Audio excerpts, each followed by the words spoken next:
এইবার বিটিএস এর কনসার্ট দেখতে এসে মৃত্যু হলো একজন বিটিএস আর্মির।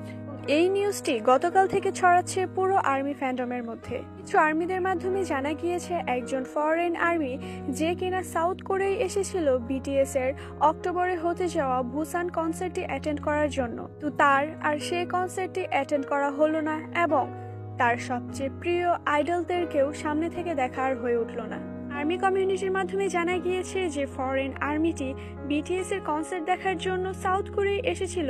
সে বেশ কিছুদিন ধরেই সিওলে আছে এবং সিওল থেকে তিনি বুসানের উদ্দেশ্যে যখন রওনা দিবে তার কিছুক্ষণ আগেই তার অনেক বেশি শরীর খারাপ হয় এবং এটি দেখে তিনি দ্রুত হসপিটালে যান এবং হসপিটালে যাওয়ার পর তার এই স্বাস্থ্যের আরো বেশি অবনতি ঘটতে থাকে এবং এক পর্যায়ে তার মৃত্যু হয়। সেই আর্মিটির নাম কি ছিল এবং সেই আর্মিটি কোন দেশ থেকে বিলং করত এবং তার মৃত্যুর কি কারণ, যদিও সেটি এখন পর্যন্ত জানানো হয়নি। কেননা সাউথ কোরিয়ান নিয়ম অনুযায়ী যদি কোনো ফরেনার সাউথ কোরিয়ায় এসে তাদের কোনোভাবে মৃত্যু হয় তাহলে তাদের সিকিউরিটির জন্য এবং প্রাইভেট কিছু ব্যাপারের জন্য তাদের ডিটেলস কখনোই ডিসক্লোজ করা হয় না। এজন্যই মূলত এই আর্মিটি কোন দেশ থেকে বিলং করে, তার নাম কি এবং তার মৃত্যুর কি কারণ সেটি পাবলিকলি ডিসক্লোজ করা হয়নি। কিন্তু আর্মি কমিউনিটির মাধ্যমে জানা গিয়েছিল সে সাউথ কোরিয়া এসেছিল শুধুমাত্র বিটিএস এর এই বুসান কনসার্টটি অ্যাটেন্ড করার জন্য।